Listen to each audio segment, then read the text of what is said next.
Hello दोस्तों, Rigveda institute में आप सभी का स्वागत है। आज इस वीडियो में मैं आपको शिक्षण प्रकृति, उद्देश्य, विशेषताएं और आधारभूत आवश्यकताएं पढ़ाऊंगा, जो कि सहायक कुल सचिव की जो मेरी सीरीज चल रही है, इसमें ये 7वीं यूनिट का फर्स्ट टॉपिक है। ठीक है, जो कि मैंने 4th पार्ट में अपलोड कर रहा हूँ। ठीक है, और ये इस यूनिट का अंतिम पार्ट है। इस प्रकार हमारी ये 7वीं यूनिट भी 4 पार्टों में कंप्लीट हो जाती है। तो चलिए, वीडियो को स्टार्ट करने से पहले चैनल को सब्सक्राइब, लाइक एंड शेयर कर दें और साथ ही ऑल नोटिफिकेशन बेल आइकन को प्रेस कर दें, ताकि जो भी मैं असिस्टेंट रजिस्ट्रार की इस सीरीज में वीडियो अपलोड करूं वो आपको मिलती रहें। ठीक है, please please subscribe my channel and share.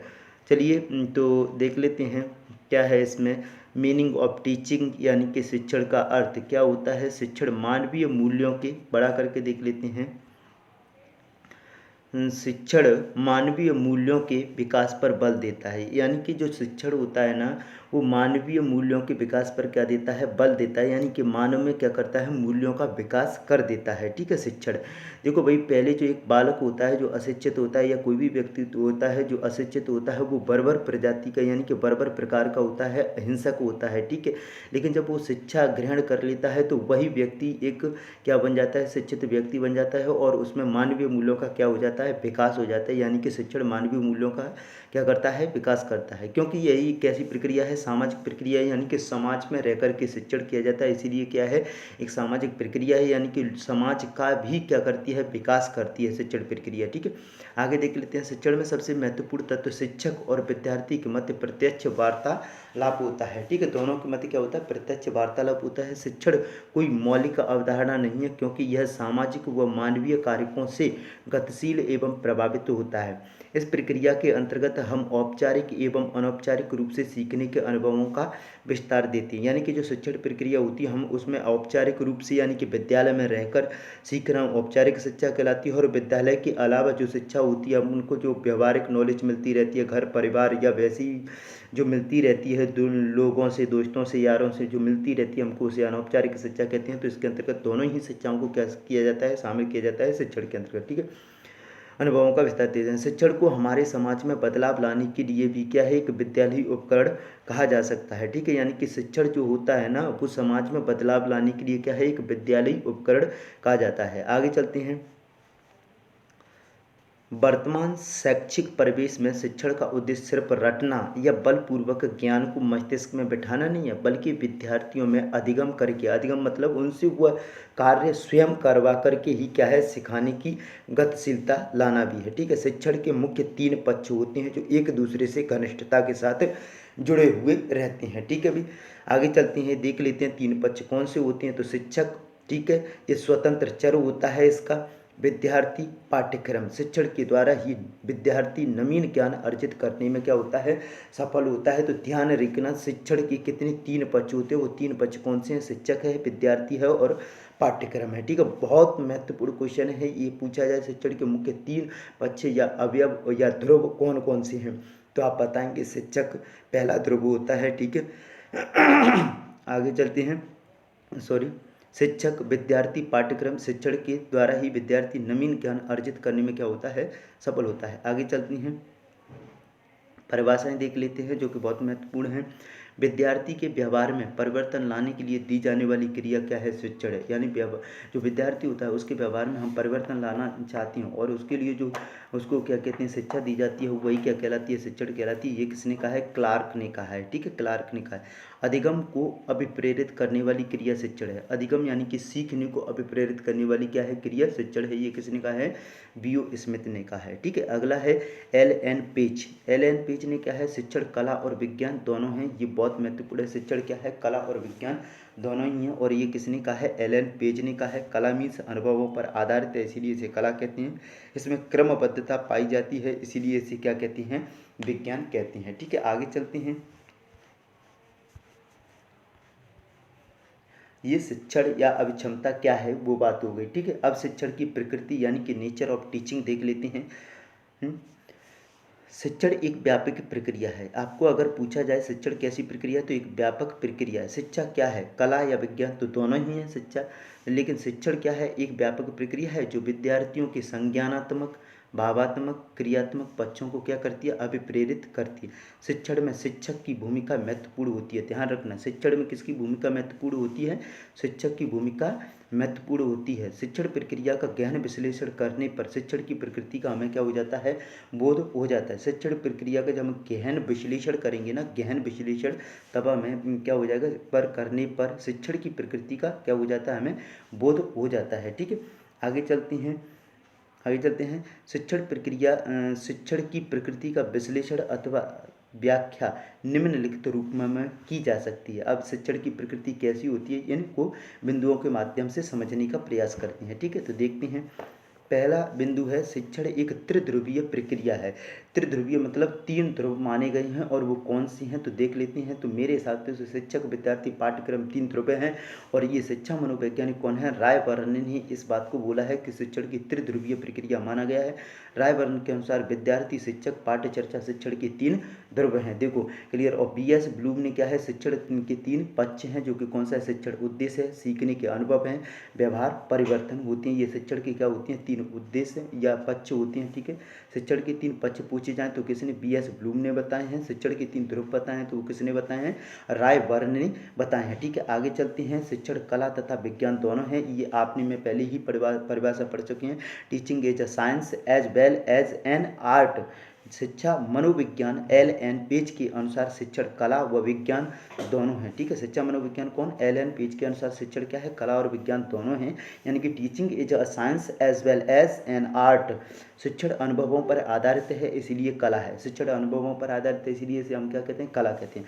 शिक्षण में नियोजन यानी कि एक क्रमबद्धता, मूल्यांकन प्रणाली, क्रमबद्धता का समावेश रहता है। यह तथ्य इसके वैज्ञानिक पक्ष को क्या देता है, महत्व को दर्शाता है। ठीक है, आगे चलते हैं। आगे देख लेते हैं। शिक्षण अंतः प्रक्रिया है। क्या है, शिक्षा अंतर प्रक्रिया, यानी teaching is an interactive process. शिक्षण में सबसे महत्वपूर्ण तत्व क्या है, शिक्षक और विद्यार्थी के मध्य क्या है, प्रत्यक्ष वार्तालाप होता है। ठीक है, शिक्षण के अंतर्गत क्या होता है, शिक्षक और विद्यार्थी के मध्य क्या होता है, प्रत्यक्ष वार्तालाप होता है। ठीक है, आगे चलते हैं। शिक्षण निर्देशन की प्रक्रिया है, and teaching is the process of directing. क्या करती है, निर्देश करती है। तो शिक्षण निर्देशन के 6E+S प्रारूप पर आधारित होता है। शिक्षण का निर्देशन कितने प्रारूप पर आधारित होता है, 6E+S प्रारूप पर आधारित होता है। यह प्रारूप विभिन्न शिक्षण संस्थानों के शिक्षकों के साथ परामर्श के पश्चात विकसित किया गया है। शिक्षण के 6ES प्रारूप निम्नलिखित हैं। कौन कौन से हैं तो देख लेते हैं। 6E यानी कि 6 E होंगे इसमें। ठीक है, तो देखो, engage, explore, explain, elaborate, evaluate, extend और स्टैंडर्ड, यानी संलग्नता, अन्वेषण, व्याख्या, विस्तृत, मूल्यांकन, विस्तार, मानक। ये आपको रट लेना है। शिक्षण के कितने प्रारूप होते हैं तो 6। संलग्नता, अन्वेषण यानी एक्सप्लोर, संलग्नता यानी इंगेज, व्याख्या यानी एक्सप्लेन, विस्तृत यानी एलेबोरेट, मूल्यांकन यानी एवेल्युएट, विस्तार यानी एक्सटेंड, मानक यानी स्टैंडर्ड। ठीक है, आगे चलते हैं। शिक्षण सामाजिक तथा व्यावसायिक प्रक्रिया। सामाजिक प्रक्रिया क्यों, क्योंकि देखो समाज में रहकर की जाने वाली ये प्रक्रिया इसीलिए सामाजिक हो गई। व्यवसायिक यानी कि आजकल शिक्षक क्या कर रहे हैं, इसके माध्यम से अपनी आजीविका भी क्या कर रहे हैं, चला रहे हैं, इसीलिए एक ऐसी है, एक व्यावसायिक प्रक्रिया भी है। इसको पढ़ लेते हैं। शिक्षण एक सामाजिक प्रक्रिया है, इसके माध्यम से समाज की शैक्षिक आवश्यकताओं को पूरा किया जाता है। शिक्षण एक व्यावसायिक प्रक्रिया भी है, इसके द्वारा व्यक्ति द्वारा अपनी आजीविका का साधन बनाया जाता है। ठीक है, आगे देख लेते हैं। बहुत सिंपल है। ठीक है, शिक्षण स्वोद्देश्य प्रक्रिया है। सो उद्देश्य मतलब बगैर उद्देश्य के नहीं है, किसी न किसी उद्देश्य के लिए, आपकी पूर्ति के लिए की जाती है। तो teaching is an intentional process, यानी कि किसी न किसी विशिष्ट उद्देश्य की प्राप्ति के लिए शिक्षण की विभिन्न क्रियाओं का क्या किया जाता है, आयोजन किया जाता है। ठीक है, आगे देख लेते हैं। शिक्षण विकासात्मक प्रक्रिया, सीधी सी बात है, शिक्षा जो भी व्यक्ति ग्रहण करेगा उसका क्या होता है, विकास होता है। ठीक है, तो शिक्षण प्रक्रिया द्वारा विद्यार्थियों का सर्वांगीण विकास किया जाता है। विद्यार्थियों के संज्ञानात्मक, भावात्मक तथा क्रियात्मक पक्षों का विकास करके उनके व्यवहार में अपेक्षित परिवर्तन लाया जाता है। और ये शिक्षा ही ऐसा हथियार है जिसके द्वारा ये सारी चीज़ें की जा सकती हैं। ठीक है, की जा सकती हैं। जो रोनाल्ड है, आप सुनिए यहाँ पर, जो रोनाल्ड हैं फुटबॉलर, उन्होंने एक बार कहा भी था कि मैं अपने बच्चों को, एक बार साथ में हम बैठे थे तो मेरे बच्चे ने मुझसे बोला था कि मुझे पापा आईफोन चाहिए, तो मैंने अपने बच्चे को आईफोन न दिलाते हुए क्या बोला था कि मैं अपने बच्चे को वो चीज़ दिलाना चाहता हूँ कि जो कोई वो एक से अधिक आईफोन खरीद सके। और वो क्या चीज़ है, शिक्षा। यानी कि शिक्षा एक ऐसी चीज़ है जिससे एक आईफोन क्या, हर चीज़ आप खरीद सकते हो। तो इसीलिए शिक्षा बहुत महत्वपूर्ण है जीवन में। ठीक है, तो आगे चलते हैं। शिक्षण प्रक्रिया के द्वारा विद्यार्थियों का सर्वांगीण विकास किया जाता है। विद्यार्थियों के संज्ञानात्मक, भावात्मक तथा क्रियात्मक पक्षों का विकास करके उनके व्यवहार में अपेक्षित परिवर्तन लाया जाता है। शिक्षण एक तार्किक प्रक्रिया यानी कि तर्क के आधार पर कार्य किए जाते हैं, इसमें इसीलिए क्या है, एक तार्किक प्रक्रिया है। शिक्षण औपचारिक के साथ साथ अनौपचारिक प्रक्रिया भी है। सीधी सी बात है, शिक्षण आपको जरूरी नहीं है कि विद्यालय में मिलता हो, शिक्षण आपको विद्यालय के बाहर भी मिलता है। तो जो विद्यालय के बाहर वाली शिक्षा होती है वो अनौपचारिक होती है, और जो विद्यालय में विद इंस्ट्रूमेंट के साथ जो शिक्षा दी जाती है वो क्या कहलाती है, औपचारिक शिक्षा कहलाती है। ठीक है, यानी कि teaching is both formal and informal process. ठीक है, आगे देख लेते हैं। शिक्षण उपचारात्मक प्रक्रिया है। ठीक है, यानी कि शिक्षण प्रक्रिया में विद्यार्थियों की कठिनाइयों का सामूहिक रूप से क्या किया जाता है, निवारण किया जाता है, यानी कि उनकी समस्याओं का क्या किया जाता है, उपचार किया जाता है। इसीलिए शिक्षण क्या है, एक उपचारात्मक प्रक्रिया, यानी कि teaching is a therapeutic process. ठीक है, आगे देख लेते हैं। शिक्षण भाषाई प्रक्रिया है। शिक्षण क्या है, भाषाई प्रक्रिया है। शिक्षण क्या है, भाषाई प्रक्रिया, यानी कि teaching is a linguistic process, यानी कि शिक्षण ने संकल्पनाओं, तथ्यों, सिद्धांतों तथा सामान्यीकरण का क्या होता है, बोध होता है। भाषा के प्रयोग द्वारा ही संभव होता है। शिक्षण प्रक्रिया में भाषा शिक्षक और विद्यार्थी के मध्य सेतु का कार्य करती है, यानी कि आपसे पूछा जाए शिक्षण प्रक्रिया में कौन शिक्षक और विद्यार्थी के मध्य सेतु का कार्य करती है, तो क्या करती है, भाषा एक ऐसा तत्व है जो शिक्षक और विद्यार्थी के मध्य क्या करता है, सेतु का कार्य करता है। आगे चलती हैं।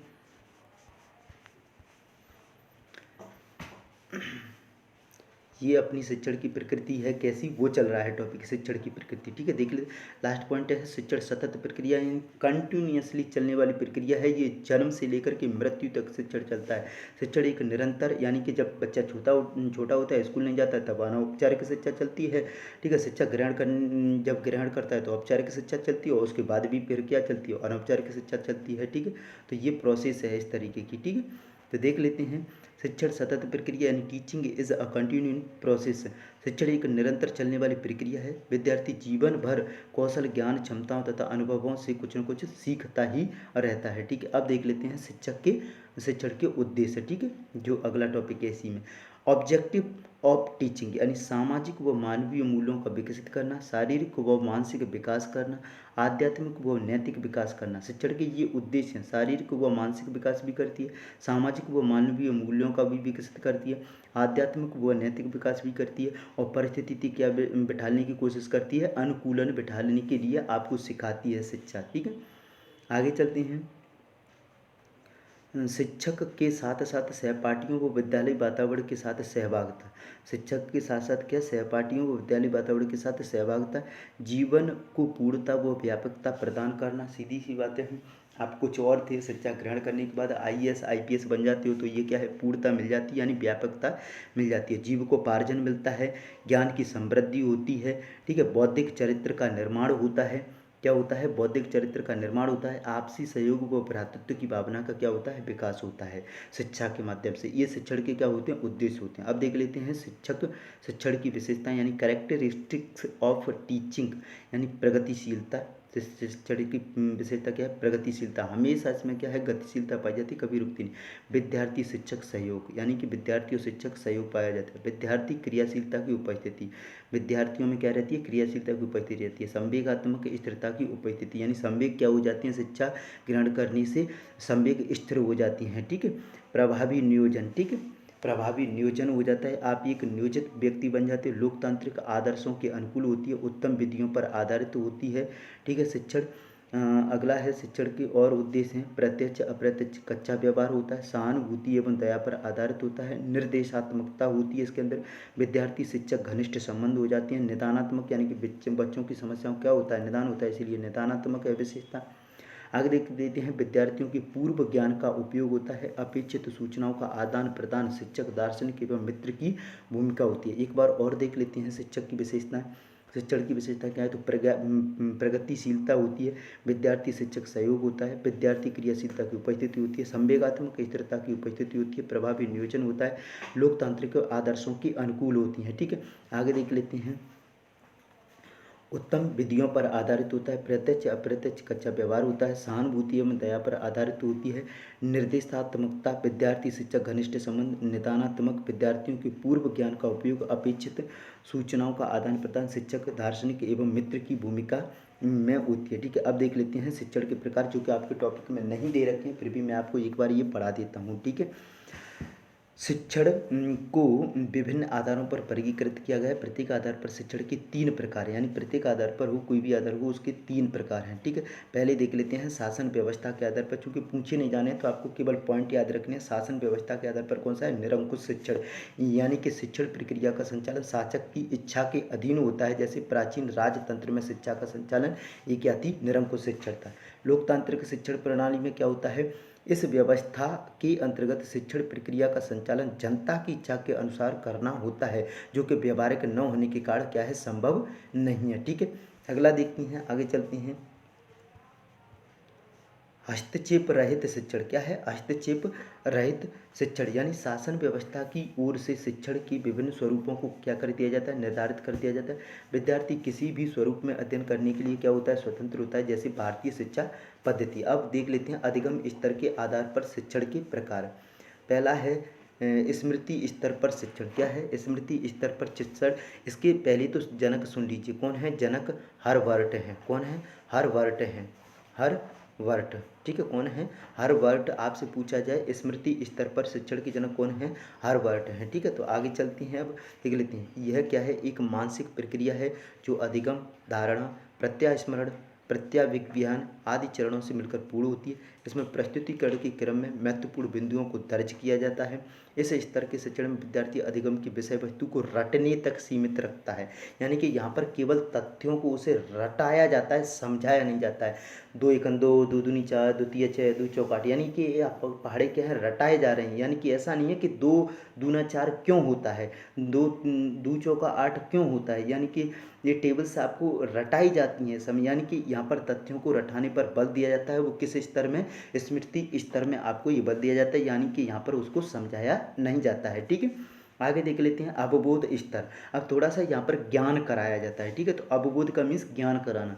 इस प्रकार के शिक्षण का प्रयोग किसी वस्तु की पहचान या उसकी प्रकृति को समझने में करता है। ठीक है, तो देखो मैंने कहा, क्या कहा था? वस्तु की पहचान उसकी प्रकृति को समझने में करता है, यानी कि थोड़ा थोड़ा उसको क्या है? ज्ञान कराया जाता है। साथ ही उदाहरणों को गैर उदाहरणों से अलग करके समझ विकसित होती है उसमें। अब तीसरा जो होता है, जो आपका पहला और दूसरा है उसको मिला दिया जाता है, यानी कि विमर्श एक मानसिक प्रक्रिया होती है। अतः इस शिक्षण के अंतर्गत विविध बिंदुओं का आलोचनात्मक विश्लेषण करते हैं। आलोचनात्मक विश्लेषण यानी कि ये चीज़ है तो क्यों है, किस लिए है, क्या कारण है इसकी, ऐसी क्वेश्चन कहाँ पर किए जाते हैं? विमर्शी स्तर पर, यानी चिंतन स्तर पर। ठीक है, तो उन पर विचार देने की समझ विकसित होती है। इस प्रकार का शिक्षण समस्या का समाधान प्रस्तुत करता है। इस प्रकार संज्ञानात्मक अंतर विनिमय की इन तीनों स्तर पर विद्यार्थियों के संज्ञानात्मक आयाम का क्या हो जाता है? विकास हो जाता है। ठीक है, और ये जो दूसरा स्तर है, इसके जो जनक हैं वो कौन है? मॉरिसन है। कौन है? मॉरिसन है। ठीक है, कौन है? मॉरिसन है। दूसरे के, पहले के हर्बर्ट थे, दूसरे के मॉरिसन हैं। तीसरे का शायद मेरे दिमाग में अभी नाम नहीं याद आ रहा है, आप देख लीजिएगा प्लीज़। ठीक है, आगे चलते हैं।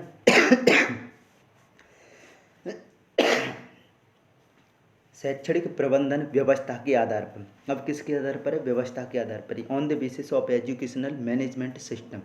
औपचारिक शिक्षण मैंने बता ही दिया है, जो विद्यालय में शिक्षा दी जाती है उसे औपचारिक शिक्षण कहते हैं। इसमें एक विद्यार्थी होता है, शिक्षक होता है, और क्या होता है? पाठ्यक्रम होता है, उसको कहते हैं औपचारिक शिक्षण। अनौपचारिक शिक्षण, इसमें कोई भी ना तो पाठ्यक्रम होता है ना कुछ भी होता है। ठीक है, उसे यानी कि विद्यालय के बाहर जो शिक्षा दी जाती है उसे क्या कहते हैं? हम अनौपचारिक शिक्षा कहते हैं। जैसे कि प्रौढ़ शिक्षा, एडल्ट एजुकेशन। ठीक है, उसके बाद होती है कि निरौपचारिक शिक्षा, यानी कि क्या होती है? इस प्रकार के शिक्षण में दोनों औपचारिक और निरौपचारिक शिक्षा जब मिल जाती हैं तो उसे कहते हैं निरौपचारिक शिक्षण पद्धति। ठीक है, आगे चलते हैं। उद्देश्य के आधार पर शिक्षण के प्रकार। तो ज्ञानात्मक शिक्षण यानी कि क्या है ये देख लेते हैं। इस शिक्षण से ज्ञानात्मक उद्देश्य की पूर्ति 6 चरणों में होती है। ज्ञान, अवबोध, प्रयोग, विश्लेषण, संश्लेषण, मूल्यांकन। यानी कि ज्ञानात्मक शिक्षण के कितने? ज्ञान, अवबोध, प्रयोग, विश्लेषण, संश्लेषण, मूल्यांकन, इन 6 चरणों में पूर्ण होती है। आगे देख लेते हैं।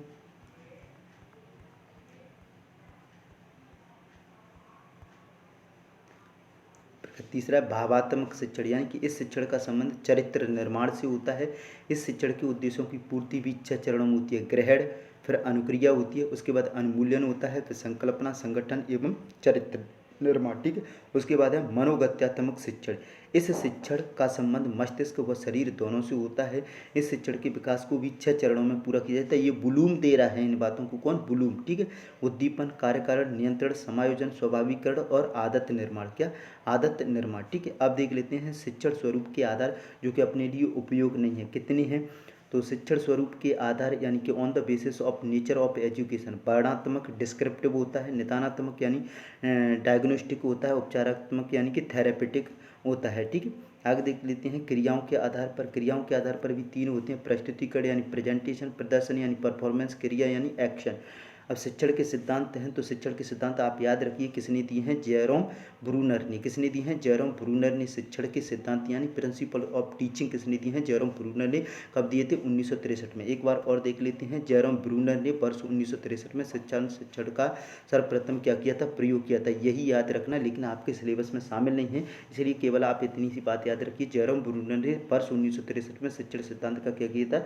सर्वप्रथम प्रयोग किया था, ठीक है। आगे चलते हैं, अपना जो महत्वपूर्ण टॉपिक है उनको शिक्षण सूत्र भी आपके लिए बहुत महत्वपूर्ण हो सकते हैं, लेकिन शामिल नहीं किए गए हैं, फिर भी एक बार देख लेते हैं। शिक्षण प्रक्रिया में कक्षा में प्रभावी संप्रेषण के लिए एक शिक्षण को शिक्षण सूत्रों का ज्ञान होना अनिवार्य है, इसीलिए ये क्या है? महत्वपूर्ण हो जाता है। फिर भी आपके सिलेबस में शामिल नहीं है, फिर भी मैं बता देता हूँ क्या है। शिक्षण प्रक्रिया में कक्षा में प्रभावी संप्रेषण के लिए एक शिक्षण को शिक्षण सूत्रों का ज्ञान होना क्या है? आवश्यक है। शिक्षण सूत्र शिक्षक पर आधारित होते हैं। शिक्षण सूत्र को निम्न रूप में समझा जा सकता है, यानी पूर्ण से अंश की ओर, यानी कि आपको सरल से क्या है? कठिन की ओर जाना पड़ेगा। पूर्ण से अंश की ओर मीन्स सरल से कठिन की ओर। तो यह शिक्षण सूत्र विषय वस्तु के संपूर्ण ढांचे की आधारभूत जानकारी देने के बाद ही उसके अंशों पर शिक्षण को स्वीकार करता है। आप इसको इस प्रकार मत समझिए, ठीक है। मैं सीधा समझाता हूँ आपको। सरल से कठिन की ओर इसका मीन्स है, सरल से कठिन की ओर का मीन्स यहाँ पर ये है कि बच्चे को सबसे पहले सरल चीज़ें सिखाई जानी चाहिए, फिर उसके बाद धीरे धीरे उसको क्या है? कठिन की ओर ले जाया जाता है। उसी कहते हैं पूर्ण से अंश की ओर, यानी कि सरल से कठिन की ओर, ठीक है। आगे चलते हैं, इसमें है प्रत्यक्ष से अप्रत्यक्ष की ओर। क्या है अगला? प्रत्यक्ष से अप्रत्यक्ष की ओर, यानी कि पहले उसको क्या है? चीज़ें प्रत्यक्ष कराई जाती हैं, फिर उसके बारे में अप्रत्यक्ष ज्ञान दिया जाता है, ठीक है। अगला देख लेते हैं, ये शिक्षण के लिए क्या है? सूत्र हैं। स्थूल से सूक्ष्म की ओर यानी मूर्त से अमूर्त की ओर।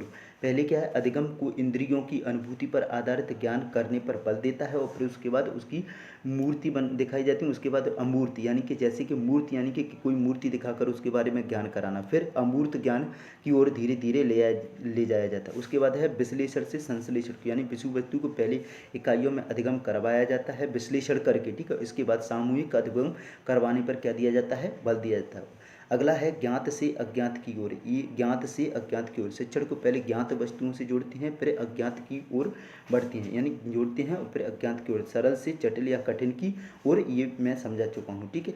अब लास्ट है इसका, इस जो टॉपिक अपना चल रहा है उस वह है शिक्षण की आधारभूत आवश्यकताएं। क्या है? शिक्षण की आधारभूत आवश्यकताएं निम्नलिखित हैं, ठीक है। देख लेते हैं। शिक्षण प्रक्रिया में मुख्य रूप से शिक्षक, विद्यार्थी और पाठ्यक्रम की आवश्यकता होती है। ध्यान रखना, शिक्षण प्रक्रिया करते वक्त शिक्षक होना जरूरी है, विद्यार्थी भी होना जरूरी है और पाठ्यक्रम की आवश्यकता भी होती है। इन तीनों के बगैर कभी भी शिक्षण नहीं किया जा सकता। ये आधारभूत आवश्यकता है भाई। जब शिक्षक ही नहीं होगा तो विद्यार्थी और पाठ्यक्रम क्या काम की, और जब विद्यार्थी नहीं होंगे तो शिक्षक किसको पढ़ाएगा, और पाठ्यक्रम नहीं होगा तो शिक्षक और विद्यार्थी क्या करेंगे, किसको पढ़ेंगे। तो ये तीनों क्या हैं? इसके आधार हैं, ध्रुव हैं। और ये बात किसने कही है? रायवर्णन ने इस बात को बोला है कि ये 3 ध्रुव हैं। शिक्षण प्रक्रिया में शिक्षक एक स्वतंत्र चर है। अब ध्यान रखना, ये शिक्षण प्रक्रिया के 3 ध्रुव कौन है? शिक्षक, विद्यार्थी, पाठ्यक्रम, 3 क्या है? ध्रुव हैं। अब इन 3 ध्रुव में स्वतंत्र चर कौन सा है? तो शिक्षक क्या है? एक स्वतंत्र चर है, जबकि विद्यार्थी एक क्या है? परतंत्र चर है। मीन्स शिक्षक पर क्या रहता है? आधारित रहता है। पाठ्यक्रम एक हस्तक्षेप चर की भूमिका में होता है, यानी कि जब हस्तक्षेप करते हैं पाठ्यक्रम में तभी क्या करते हैं? विद्यार्थी सीखते हैं, और शिक्षक एक स्वतंत्र चर है। तो ध्यान रखना, शिक्षण प्रक्रिया में जो 3 ध्रुव होते हैं उनमें स्वतंत्र चर कौन सा होता है? तो शिक्षक होता है। परतंत्र कौन होता है? तो विद्यार्थी होता है। और हस्तक्षेप कौन होता है? तो पाठ्यक्रम होता है, ठीक है। आगे चलते हैं। शिक्षण प्रक्रिया में छात्रों के व्यवहारों में परिवर्तन होना आवश्यक है। सीधी सी बात है, जब शिक्षण सीखेगा तो वो व्यवहार तो परिवर्तन होंगे। शिक्षण प्रक्रिया का आधारभूत केंद्र बिंदु अधिगम होता है, यानी कि इसमें क्या है? बच्चे को सिखाने पर ही बल दिया जाता है, यानी शिक्षण प्रक्रिया का आधारभूत केंद्र बिंदु क्या है? अधिगम है, ठीक है। आगे चलते हैं। शिक्षण प्रक्रिया की आवश्यकता छात्रों को वांछित ज्ञान और कौशल सिखाने एवं अधिग्रहण से क्या होती है, संबंधित होती है। अगला है शिक्षण प्रक्रिया में शिक्षक ज्ञान का परिमार्जन करता है। परिमार्जन मतलब उसके ज्ञान को लगातार क्या करता रहता है, शिक्षक बढ़ाता रहता है शिक्षण प्रक्रिया में। ठीक है, शिक्षण प्रक्रिया ज्ञान बोध संकल्प शक्ति के द्वारा ही संभव है।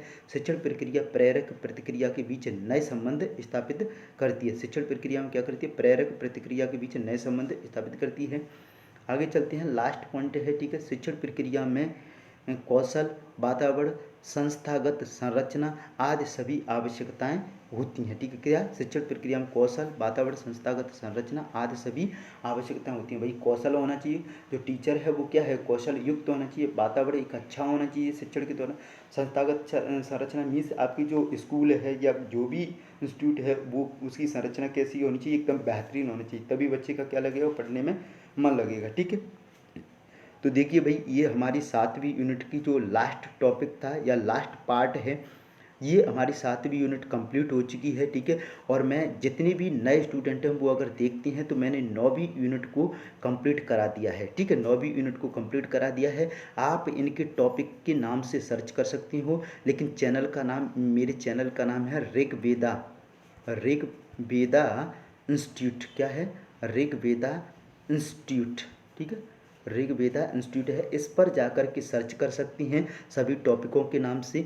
ठीक है, तो आपको ये सारी, मैंने 2 यूनिटें आज मेरी कंप्लीट हो गई, एक 9वीं यूनिट कंप्लीट हो गई है और आज मेरी ये 7वीं यूनिट भी क्या हो जाती है, कंप्लीट हो जाती है। यानी कि पार्ट बी की आपने 2 यूनिटें क्या कर ली हैं, कंप्लीट कर ली हैं। ठीक है, और आपकी डिमांड आ रही है कि सर थोड़ा सिलेबस को जल्दी जल्दी कराइए, तो मैं आपसे कहना चाहता हूँ कि पेपर से पहले मैं सिलेबस को भरपूर मेरा प्रयास रहेगा यानी कि कंप्लीट कराऊँ, लेकिन आप बार बार लगातार इन वीडियोस को देखते रहिए, जिससे आपके ज्ञान में क्या आएगी, परिमार्जन होगा यानी कि परिपक्वता आएगी, यानी कि आपकी ये चीज़ें रट जाएंगी, और रट जाएंगी तो वहाँ पर क्वेश्चन गलत करने में क्या होंगे, बहुत कम चांसेस होंगे। क्योंकि किसी भी वीडियो को, किसी भी यूट्यूब वीडियो को एक बार देखने से कभी भी ज्ञान में परिपक्वता नहीं आती है। क्यों नहीं आती है, क्योंकि आपको कन्फ्यूजन की स्थिति रहती है। 2 से 3 बार जब देखते हैं वीडियो को तो वो कन्फ्यूजन दूर हो जाता है और हम आंसर क्वेश्चन बनाने में सक्षम हो पाते हैं। ठीक है, कुछ ही देर बाद या कुछ कल या परसों में मैं इसकी क्या है जो ऑब्जेक्टिव रहेगी वो भी अपलोड कर दूंगा। वीडियो देखने के लिए धन्यवाद। जय हिंद, जय भारत।